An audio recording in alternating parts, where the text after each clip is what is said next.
Good morning friends. Aspirants लवासना में आपका स्वागत है।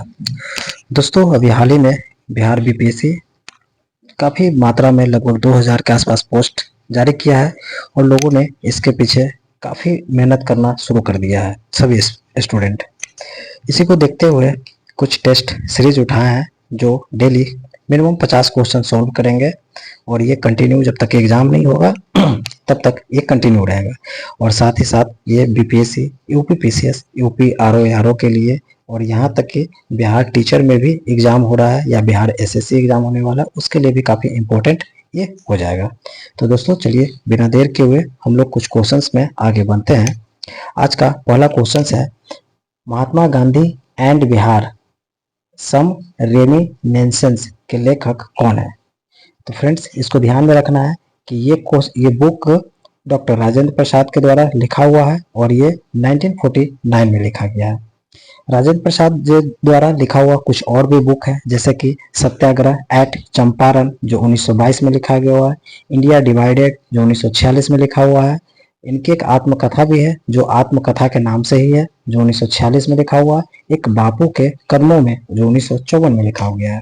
ये सारे लेखक पत्रिका डॉक्टर राजेंद्र प्रसाद द्वारा लिखा हुआ है। तो आगे फिर नेक्स्ट क्वेश्चन में देखते हैं, प्रारंभ वर्ष और घटना कुछ दिया हुआ है, किसका किसका कौन से ऐड करना है इसके बारे में देखेंगे। तो इसका क्वेश्चन होगा 1975। 1975 में क्या है? प्रथम आंग्ल मराठा युद्ध है। प्रथम आंग्ल मराठा कहाँ पे है? प्रथम आंग्ल मराठा ऑप्शन नंबर ए का 3 है। ए का 3 आंसर कौन से बच रहा है? ए का 3 आपका एक सी है और एक बी है। आगे देखते हैं, 1780 की बात करेंगे तो द्वितीय आंग्ल मराठा की बात करेंगे। द्वितीय आंग्ल मैसूर की बात करेंगे 1780 में। तो आपका बी का 4 है, बी के 4 एक यहाँ भी है और डी में भी है। आगे देखेंगे 1824 में, तो प्रथम आंग्ल बर्मा युद्ध, प्रथम आंग्ल बर्मा युद्ध 1824। सी का एक हो गया, सी का एक हो गया, ऑप्शन नंबर हमारा सी होगा। 1839 में प्रथम आंग्ल अफगान युद्ध हो गया। ओके, यहाँ तक क्लियर हो गया। अब आगे देखेंगे नेक्स्ट क्वेश्चन में, क्वेश्चन नंबर 3 में, निम्न में से किसने भारत में अंग्रेजों का सर्वाधिक विरोध किया? मराठा, मुगल, राजपूत या सिख? कौन सबसे ज्यादा विरोध किया? तो इसमें भारत का सर्वाधिक विरोध करने वाला आपका मराठा है। अंग्रेजों का सबसे ज्यादा विरोध कौन किया? तो मराठा ही किया।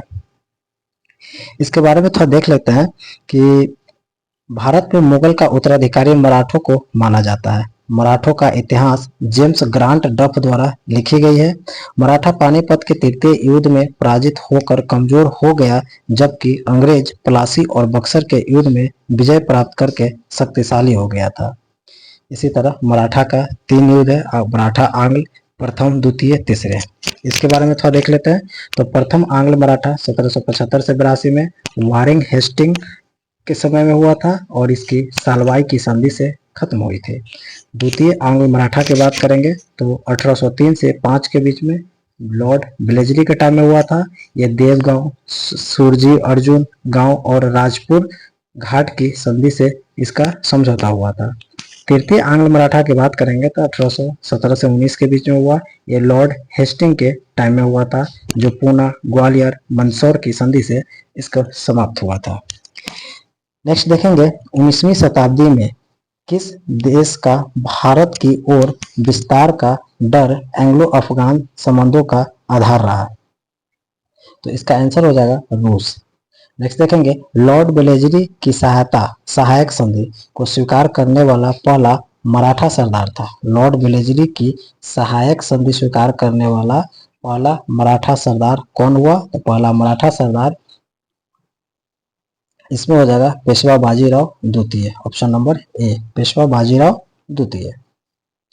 आगे देखेंगे क्वेश्चन नंबर 6 में, दादा भाई नौरोजी द्वारा प्रतिपादित अपवाह का सिद्धांत की सही परिभाषा नीचे किस कथन में आता है? किस कथन में आता है?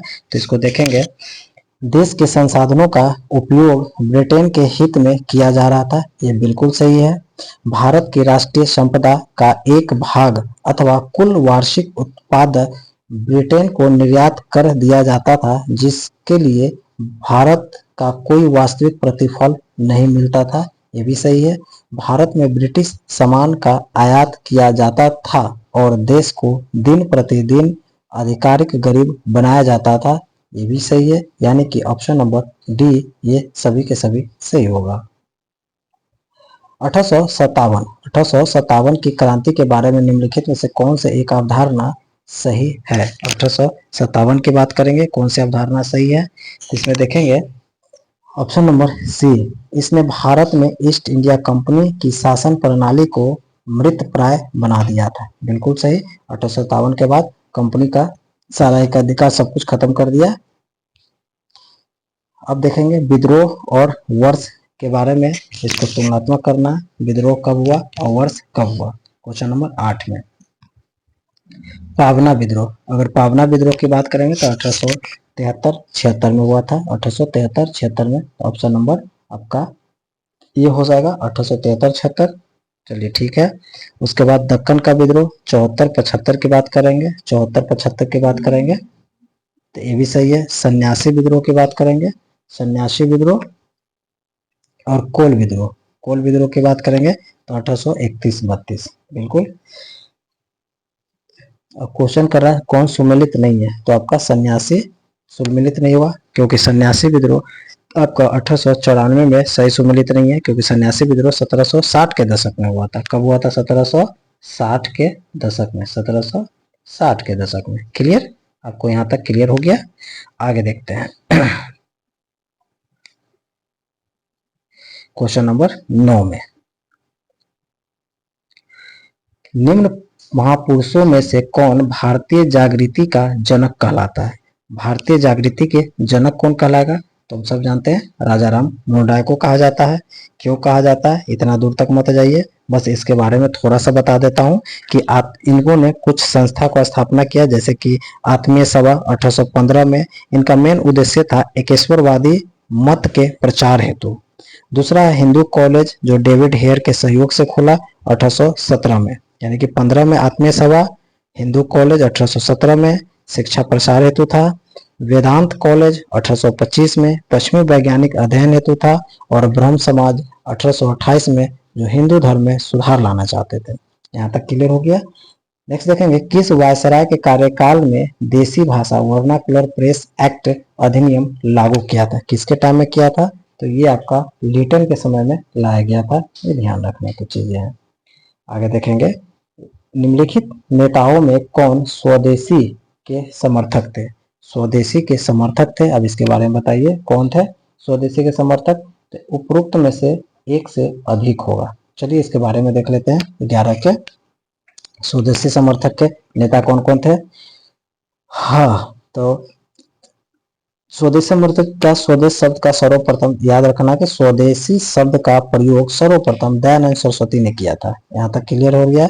स्वदेशी का प्रस्ताव बनारस कांग्रेस अधिवेशन 1905 में लाया गया था, लेकिन पारित नहीं हुआ था।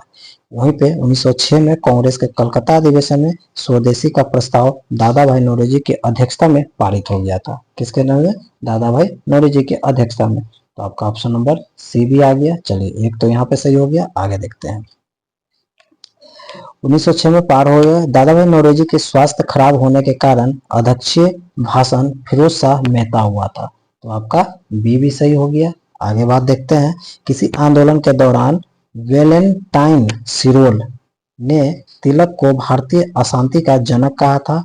7 अगस्त 1905 को कलकत्ता के टाउन हॉल में एक विशाल सभा का आयोजन बंगाल विभाजन के विरोध में लाया गया था, जिसमें स्वदेशी और बहिष्कार का प्रस्ताव पारित किया गया था। स्वदेशी आंदोलन के नेतृत्वकर्ता और स्थान की बात करेंगे और इसमें कौन कौन है, जैसे कि बाल गंगाधर तिलक, अजीत सिंह, लाला लाजपत राय, सैयद हैदर राजा, चिदम्बरम पिल्लई, सुब्रमण्यम अय्यर, पी आनंद, चार्लो व टी.एम. नायक, ये सारे के सारे इससे जुड़े हुए थे। तो यहाँ तक क्लियर हो गया। स्वदेशी आंदोलन से 5 में लाया, 6 में लागू हुआ। किसके समय में? तो दादा भाई नौरोजी की अध्यक्षता में। जब इनका तबियत खराब हुआ तो फिरोज शाह मेहता इसकी अध्यक्षता किया था। क्लियर? अभिनव भारत की बात करते हैं। क्रांति संगठित स्थापित हुआ था। अभिनव भारत कहाँ पे किया था, तो याद रखना ये महाराष्ट्र में किया था। अब इसके बारे में अगर जानना चाहते हैं तो थोड़ा और इसमें बता देते हैं कि अभिनव भारत क्रांति महाराष्ट्र में हुआ। बीडी सावरकर 1904 में अभिनव भारत संगठन की स्थापना की। कौन किया? बीडी सावरकर। मित्र मेला का ये परिवर्तित रूप है। 1952 में इस संगठन को औपचारिक रूप से भंग कर दिया गया। बीडी सावरकर को अंडमान द्वीप समूह में सेल्यूर जेल में कैद किया गया, जो 1911 से 1921 तक इस जेल में रहा। ये भी क्वेश्चन आता है कि बीडी सावरकर को अंडमान में किस जेल में रखा, तो याद रखना कि सेल्यूर जेल में। क्लियर? कब से कब तक रखा? तो 1911 से 1921। क्लियर? चलिए आगे देखते हैं। चंपारण किसानों की दशा। चंपारण में किसानों की दशा को और गांधी जी का ध्यान किसने आकर्षित किया, तो हम लोग सब जानते हैं राजकुमार शुक्ल ने आकर्षित किया। 1919 में पंजाब में हुए अत्याचारों से अपने विरोध के प्रतीक के रूप में किस व्याख्यात व्यक्ति के ब्रिटिश सरकार द्वारा प्रदान किए गए नाइटहुड की उपाधि वापस लौटा दिया। तो नाइटहुड की उपाधि रविन्द्रनाथ टैगोर द्वारा था, जिन्होंने रिटर्न कर दिया। क्लियर? चलिए आगे देखते हैं। महात्मा गांधी ने भारतीय राष्ट्रीय कांग्रेस के किस अधिवेशन की अध्यक्षता की थी? बताइए किस अधिवेशन का? तो इन्होंने 1924 के अधिवेशन की अध्यक्षता किए थे। 1924 के। ये 1924 कहाँ हुआ था? बेलगांव में किया गया था। क्लियर? आप देखते हैं कि कांग्रेस के अधिवेशन और अध्यक्ष और स्थान कुछ के बारे में बता देते हैं। तो आपको 1888 में जॉर्ज इलो जो प्रथम कांग्रेस अध्यक्ष थे, इलाहाबाद में हुआ था। 1889 में विलियम वेंडर्स किए थे, जो बॉम्बे में हुआ था। 1894 में अल्फ्रेड वेब जो मद्रास में हुआ था। 1904 में हेनरी कॉटन किया था, जो बॉम्बे में हुआ था। 1910 में विलियम बेडनबर्न इलाहाबाद में, और 1917 में एनी बेसेंट कलकत्ता में। ये सभी के सभी भारतीय नहीं थे, इसीलिए इसका नाम बोले। अगर बोलिए नेक्स्ट देखेंगे, फैरोजी आंदोलन की शुरुआत किसने की थी? फैरोजी आंदोलन की शुरुआत किसने की? तो हाजी शरीयतुल्लाह ने किया था। हाजी शरीयतुल्लाह ने किया था। ये कब किया था? तो 1838 में। कब किया था? 1838 में। ओके। साइमन गो बैक के नारे का निर्माण किसने दिया था? साइमन गो बैक नारे का निर्माण किसने दिया था? इसके बारे में थोड़ा देख लेते हैं। नारे के निर्माण किसने दिया था? तो ये यूसुफ मेहर अली ने दिया था। यूसुफ मेहर अली ने दिया था। क्लियर?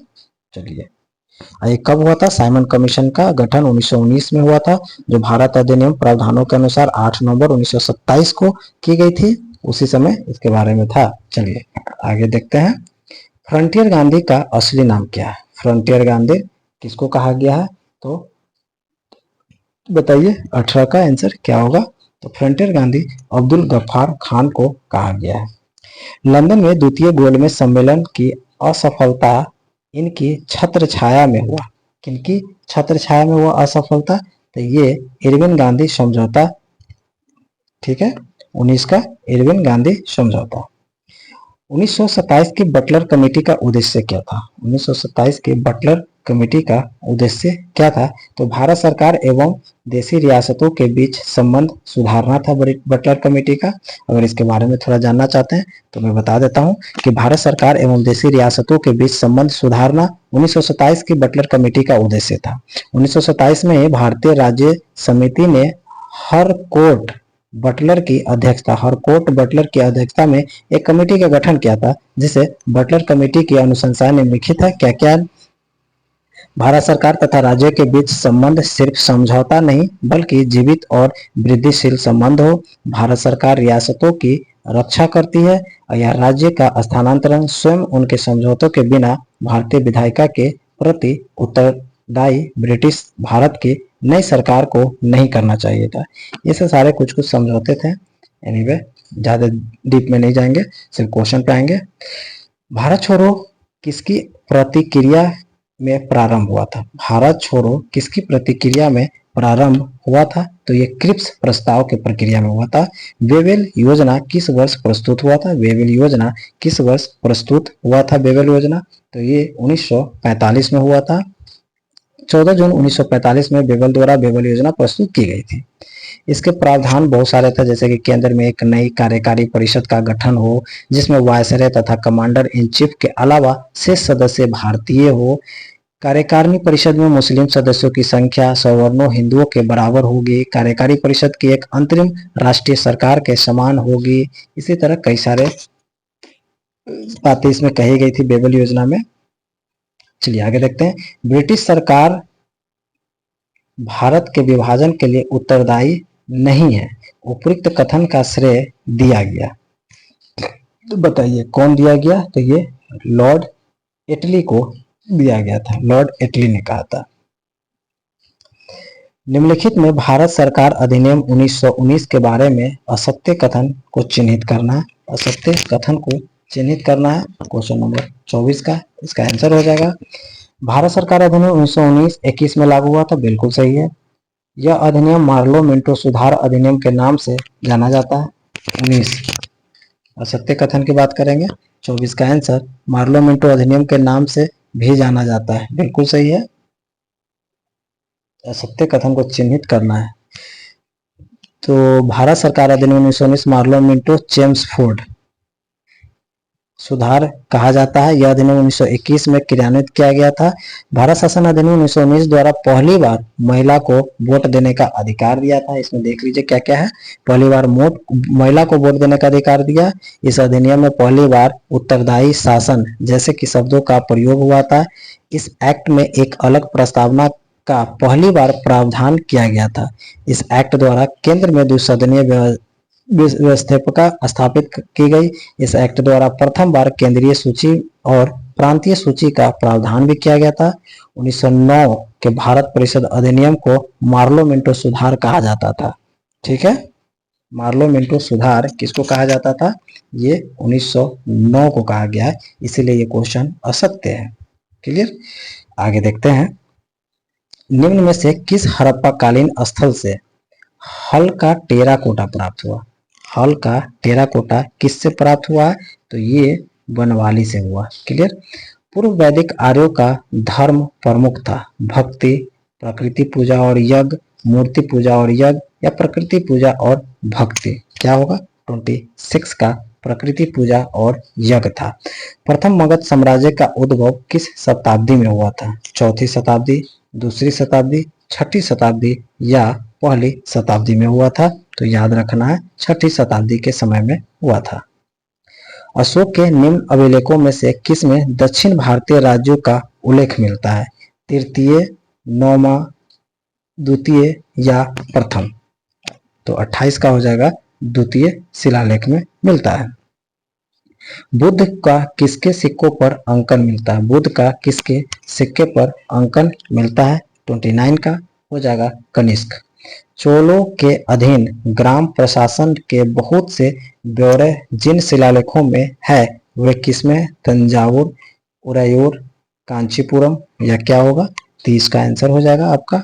कांचीपुरम के बाद क्या है? उत्तर मेरूर। बिल्कुल सही, उत्तर मेरूर होगा।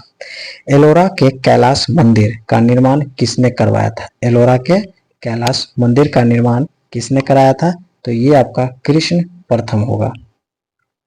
इनमें कौन सा युग्म सुमेलित है? सुमेलित है, इनमें से कौन सा युग्म सुमेलित है?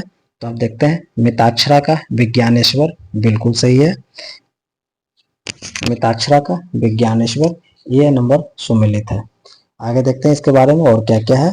आपको कौन से किससे समझ में? मिताक्षरा का लेखक विज्ञानेश्वर यहाँ तक समझ में आ रहा है।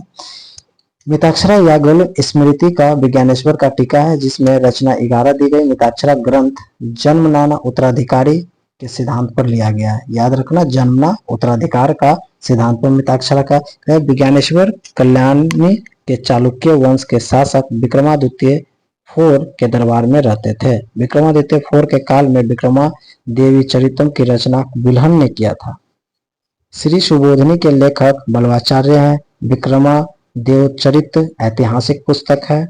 स्मृति चंद्रिका देवभट्ट के द्वारा संस्कृत भाषा में लिखी गई है। कालिदास की प्रथम रचना ऋतु संहार है और कालिदास का सर्वश्रेष्ठ नाटक अभिज्ञान शकुंतलम है। अमोघ वृत्ति के लेखक शाकटायन है। क्लियर, यहाँ तक आपको सब समझ में आ गया। तो ध्यान रखना है। आगे बढ़ते हैं। आदि शंकराचार्य द्वारा स्थापित 4 मठ कहाँ स्थापित हुआ है? 4 मठ कहाँ स्थापित हुआ है? तो याद रखना है, जोशीमठ, द्वारिका, पुरी और श्रृंगेरी में स्थापित किया गया है। आगे देखेंगे क्वेश्चन नंबर 34। बहमनी राज्य की प्रथम राजधानी निम्नलिखित में से कौन सी है? बहमनी राज्य की प्रथम राजधानी कौन है? तो याद रखना, गुलबर्गा इनकी प्रथम राजधानी है। कुछ मिलान करना है शासक और भवन के बारे में। चलिए देखते हैं किसका किसका कौन से है। क्वेश्चन नंबर 34 का, सॉरी 35 का। तो ऐबक, ऐबक का क्या है? तो 2.5 दिन का झोपड़ा ऐबक का है, हम सब जानते हैं 2.5 दिन का झोपड़ा। इल्तुतमिश का हो जाएगा सुल्तानगढ़ी, इल्तुतमिश का सुल्तानगढ़ी। बलबन की बात करेंगे तो बलबन का किलो खड़ी है, बलबन का किलो खड़ी है। और अलाउद्दीन का सीरी दुर्ग होगा, अलाउद्दीन का सीरी दुर्ग होगा। यहाँ तक क्लियर हो गया। तो आप इसका आंसर आप देख सकते हैं कौन होगा। इसका आंसर आपका ए नंबर आंसर हो जाएगा। निम्नलिखित में से किस इतिहासकार ने शाहजहां के शासन काल को मुगल काल का स्वर्ण युग कहा? शाहजहां के काल को मुगल काल का स्वर्ण युग कहता है। तो इसमें उपरोक्त में से एक से अधिक ने कहा। कौन कौन कहा? तो देख लेते हैं। Doctor A.L. श्रीवास्तव ने शाहजहां के शासन काल को विवरण दिया। कौन? Doctor A.L. Srivastava, doctor A.L. Srivastava, यानी कि ऑप्शन नंबर आपका एक सी हो गया।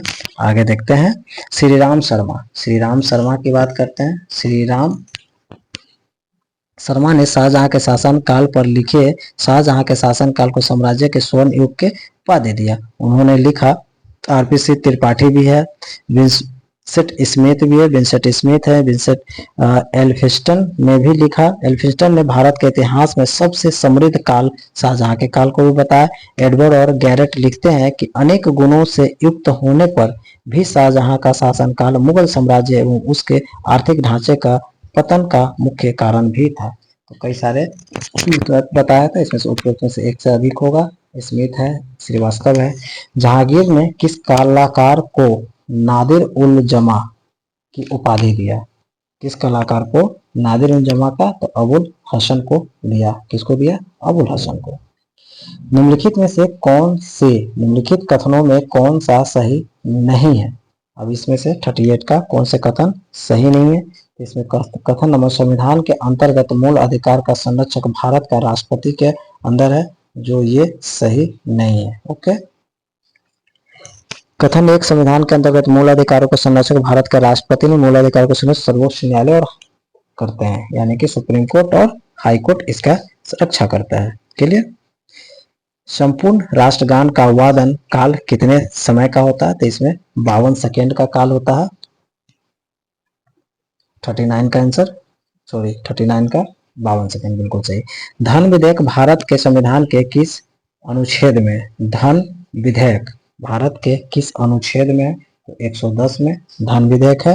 अगर वही 109 की बात करेंगे तो इसमें क्या कहता है? इसका विशेष प्रावधान की बात करता है। आगे देखेंगे।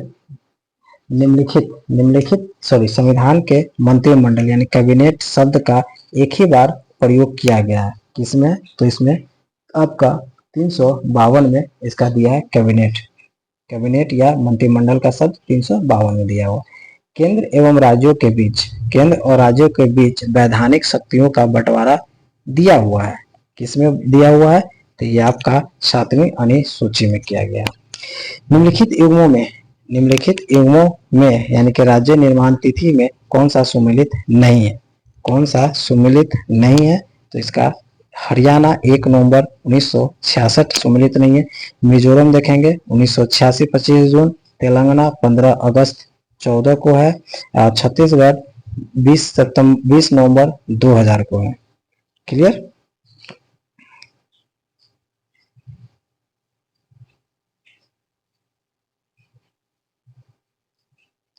44 नंबर में देखेंगे। भारतीय गणराज्य के संविधान का कौन सा अनुच्छेद व्यक्ति की प्राण एवं दैहिक स्वतंत्रता की संरक्षण करता है? कौन सा है? तो ये आपका अनुच्छेद 21 करता है। भारत के संविधान में कल्याणकारी राज्य यानी DPSP प्रतिष्ठित करता है। किसमें? राज्य के नीति निर्देशक तत्व। ओके, 45 का बी बिल्कुल सही। आगे देखेंगे, निम्न में से कौन एक भारत के संविधान का संघीय लक्षण नहीं है? कौन सा संघीय लक्षण की बात नहीं करता? तो एकहरी नागरिकता जो है संघीय लक्षण का नहीं है, एकहरी। ओके, भारत के भारत के भारत की संसदीय व्यवस्था में शून्यकाल कहाँ से लिया गया? शून्यकाल ही एक ऐसा है जो हमारा खुद भारत का है। ओके, शून्यकाल भारत का है। आगे देखेंगे, यह निश्चित करने का अधिकार कौन सी जाति अनुसूचित मानी जाएगी? कहता है यह निश्चित करने का अधिकार कि कौन सी जाति अनुसूची मानी जाएगी निम्नलिखित को प्राप्त है। किसमें होगा? अनुसूचित जाति जनजाति, प्रधानमंत्री, राज्यपाल या राष्ट्रपति। तो ये सारे के सारे काम राष्ट्रपति ही करते हैं। लोकसभा को कार्यकाल पूरा होने के पहले भंग किया जा सकता है। भंग तो किया जा सकता है, केवल और केवल प्रधानमंत्री की सिफारिश पर भंग किया जा सकता है। लोक लेखा समिति में निम्नलिखित सदस्यों होते हैं। लोक लेखा समिति में निम्नलिखित सदस्य होते हैं, जैसे लोकसभा, राज्यसभा और कुल किसमें कितना है इसके बारे में देखना है। सही उत्तर को चयन करना है। 50 का आंसर क्या हो जाएगा सही उत्तर? आपका लोकसभा में 15 होगा, राज्यसभा में 7 होगा, टोटल 22 होगा, ये आपका सही होगा। क्लियर? इसमें से किस संशोधन के द्वारा दिल्ली राष्ट्रीय राजधानी क्षेत्र बनाया गया?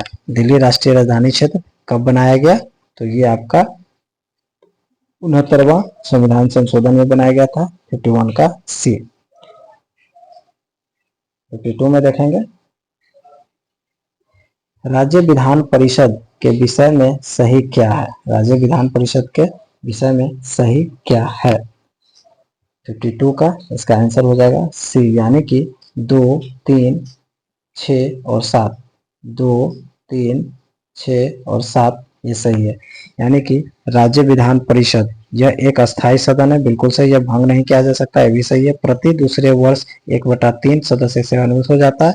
उपराज्यपाल सदन का सभापति होते हैं, बिल्कुल सही, ऑप्शन नंबर सी।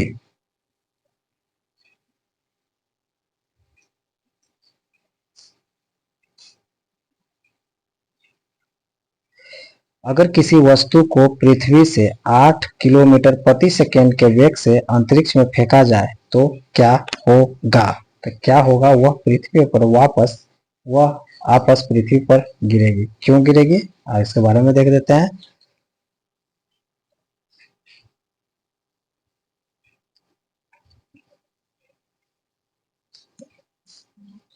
आगे में निम्न में से कौन सा एक कथन सही नहीं है?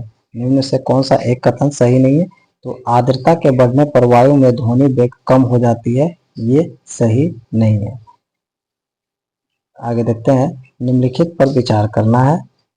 ऑक्सीकारक ऐसे पदार्थ है जिनमें दूसरे पदार्थ को ऑक्सीजन देने की क्षमता होती है। दूसरा देखते हैं, उत्प्रेरक ऐसे पदार्थ है जो अभिक्रिया को प्रभावित नहीं करते हैं, परंतु उनके कारण अभिक्रिया भिन्न दर से आगे बढ़ती है। एस्टर की बात करेंगे तो ऐसे पदार्थ जो मुख्य रूप से अम्ल और अल्कोहल की अभिक्रिया से निर्मित होते हैं। उपरोक्त युग में से कौन से सही है? 55 का देखेंगे तो इसमें से 1 और 3 सही है, यानी 1 और 3 सही है, बाकी 2 नंबर गलत है।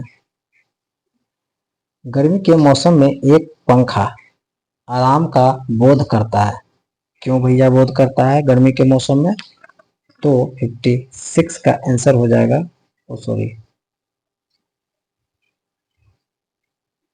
एक क्वेश्चन मिस्टेक किया हूँ। 55 का तीनों सही होगा, ठीक है, इसमें से 2 नहीं होगा, इसका तीनों का तीनों सही होगा। ऑप्शन 1, 2, 3 ये भी सही होगा। 56 के देखेंगे, गर्मी के समय में पंखा आराम देती है। क्या आराम देती है? तो हमारा पसीना अधिक गति से वाष्पित हो जाता है, इसलिए हमें आराम देती है। इंद्रधनुष दिखाई पड़ता है। इंद्रधनुष दिखाई पड़ता है क्यों? सूर्य के प्रकाश के विक्षेपण के कारण। Okay, option number C. मनुष्य की आंख में किसी वस्तु का प्रतिबिंब जिस भाग पर बनता है वह भाग कौन सा है? उछल, पुतली, परितारिका या दृष्टि पटल होता है। तो इसका क्या होगा? दृष्टि पटल। 58 का दृष्टि पटल पे प्रतिबिंब बनता है। कम वोल्टेज पर कार्य करने पर विद्युत मोटर प्राय जल जाते हैं। भैया क्यों जल जाते हैं? तो ये अधिक विद्युत धारा खींचते हैं जो वोल्टेज के प्रतिकूलानुपाती होती है, इसीलिए ये जल जाती है। सड़क पर चलने की अपेक्षा बर्फ पर चलना कठिन है क्यों कठिन है?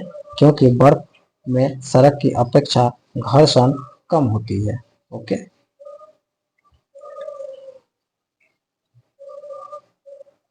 आगे देखेंगे। निम्नलिखित पर विचार कीजिए। वैज्ञानिक नियम है और विवरण की बात करते हैं। वैज्ञानिक नियम और विवरण। डॉपलर का प्रभाव, रमन का प्रभाव, बॉयल के नियम। 61 नंबर में क्या है? आपका ऑप्शन नंबर सी हो जाएगा। 1, 2, 3 सभी के सभी सुमेलित है। ओके, डॉपलर प्रभाव क्या रहता है? तरंग स्रोत के सापेक्ष तरंग की आवृत्ति में परिवर्तित। ठीक है, तरंग स्रोत के सापेक्ष तरंग की आवृत्ति में परिवर्तन। रमन में विक्षेपण के कारण प्रकाश की तरंगदैर्घ्य में परिवर्तन। और बॉयल में गैस के दाब और कंटेनर की आयतन के बीच संबंध होते हैं। क्वेश्चन नंबर 62 की देखेंगे। परमाणु में कक्ष को भरने का क्रम नियंत्रित होता है। परमाणु में कक्ष को भरने का क्रम नियंत्रित होता है। 62 का ए आंसर होगा अपवाह सिद्धांत द्वारा। तालाब में तैरने से मनुष्य की त्वचा जल जाती है। तालाब में तैरने से मनुष्य की त्वचा जल जाती है। क्यों जल जाती है? क्योंकि इसमें क्लोरीन के कारण क्लोरीन मिलाया जाता है। हालांकि इसको तालाब ना बोलकर इसको आप स्विमिंग पूल कहेंगे। ओके, नीचे दिए गए पदार्थों का उनके घनत्व के अवरोही क्रमानुसार आपको सजाना है।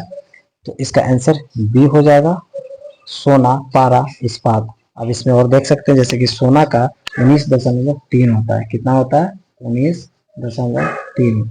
पारा की बात करेंगे तो यहाँ पे हो जाएगा 13.6। क्या हो जाएगा? 13.6। इस्पात की बात करेंगे यानी कि लोहा का तो 7.85 होता है। क्या होता है? 7.85। तो समझ में आया, सोना, पारा और इस्पात। पॉलीथिन की थैलियों को नष्ट नहीं किया जा सकता क्योंकि ये बनी होती है। किससे बनी होती है पॉलीथिन की थैली? तो ये बनी होती है पॉलीमर की, इसीलिए इसको नष्ट नहीं किया जा सकता है। सूची 1 सूची 2 को मिलाना है। 66 नंबर क्वेश्चन का इसका आंसर हो जाएगा आपका सिलिकॉन। सिलिकॉन क्या हुआ? कृत्रिम हीरा है, कह सकते हैं सिलिकॉन कृत्रिम हीरा। Question number 66। कार्बन तंतु हो जाएगा वायुयान। कार्बन तंतु वायुयान। कार्बन डाइऑक्साइड हो जाएगा आपका प्रकाश संश्लेषण, कार्बन डाइऑक्साइड। और डाइफ्लोरोमेथेन हो जाएगा प्रशीतक। क्लियर, ऑप्शन नंबर इसमें हो जाएगा बी। जैविक जगत में होने वाले कार्य गुण पद्धति के अध्ययन के इस ज्ञान को मशीनी जगत में उपयोग करने को क्या कहा जाता है? जैविक जगत का 67 का आंसर हो जाएगा बायोकेमिकल। शहतूत साल बनाई जाती है। शहतूत साल बनाई जाती है किससे बनाई जाती है? चीरू के बालों से। किससे बनाई जाती है? चीरू के बालों से। चीरू के बालों से शहतूत साल बनाई जाती है। बिल्कुल सही। मानव जीनोम का अनुक्रमण सफलतापूर्वक किया गया किस वर्ष? मानव जीनोम का किस वर्ष किया गया? तो ये आपका 2003 में किया गया था। आगे देखेंगे क्वेश्चन नंबर 70 का। क्वेश्चन नंबर 70 में पित्त रस के संबंध में निम्नलिखित कथनों में कौन सा सत्य है? पित्त रस के संबंध में निम्नलिखित कथनों में कौन सा सत्य है? तो उपरोक्त में से एक से अधिक होगा। जैसे कि पित्त रस के संबंध में उपरोक्त में से एक से अधिक कथन सत्य है। जैसे पित्त रस में विशेषता निम्न में, जैसे पित्त रस क्षारीय होता है, पित्त रस क्षारीय होता है। पित्त रस भोजन के अम्लीय माध्यम से क्षारीय बनता है। पित्त रक्त बैक्टीरिया आदि को नष्ट करता है। निष्क्रिय लाइपेस एवं अग्नाशय रस पित्त रस द्वारा क्रियाशील अवस्था में बदल जाते हैं। अब पित्त रस का स्राव केवल रासायनिक उद्दीपन में के द्वारा होता है।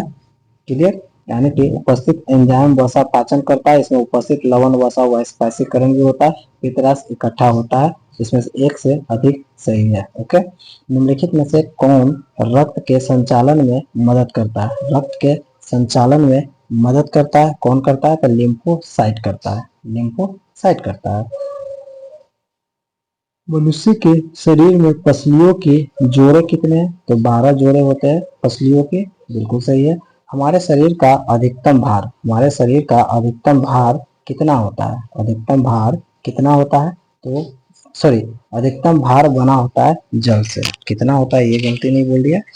हमारे शरीर का अधिकतम भार जल का बना होता है। 74 में देखेंगे, 74। अन्य पशुओं के मांस की तुलना में मछली का उपयोग स्वस्थकर माना जाता है, क्योंकि मछली में क्या होता है? मछली में क्या होता है? बहु असंतृप्त वसा अम्ल होता है। 74 का ये हो जाएगा। क्लियर। निम्नलिखित से निम्नलिखित में कौन सा लिंग गुणसूत्र में विद्यमान अप्रभावीय जीन के निस्पिंडिन से उत्पन्न होता है? निम्नलिखित में कौन सा लिंग गुणसूत्र में विद्यमान अप्रभावी जीन के निस्पंडिन में उत्पन्न होता है? 75 का सी हो जाएगा, पेशी दुष्प्रयोग। चाय की पत्तियों में विद्यमान सर्वाधिक महत्व उत्तेजक कौन सा है? कैफीन, ब्रूसिन, फेनिएलियनिन या थियोब्रोमिन? 76 का हो जाएगा कैफीन।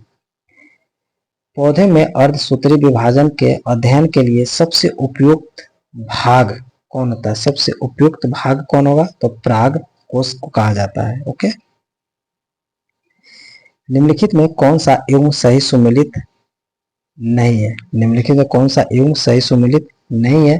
तो ऑप्शन नंबर ए होगा बार्बिट्यूरिक एसिड, जो शाकनाशी होता है। बार्बिट्यूरिक एसिड शाकनाशी युग्म सुमेलित नहीं है, क्योंकि बार्बिट्यूरिक अम्ल पायरिमिडियन परिवार का एक कार्बनिक यौगिक है।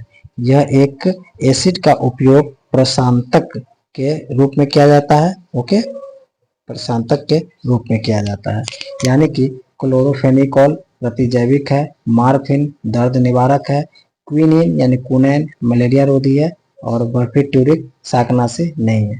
जल एवं अघुलनशील पदार्थ का मिश्रण के भारी अघुलनशील घटकों का नीचे बैठ जाना क्या कहलाता है? नीचे बैठ जाना क्या कहलाता है? तो अवसादन कहलाता है, अवसादन कहलाता है।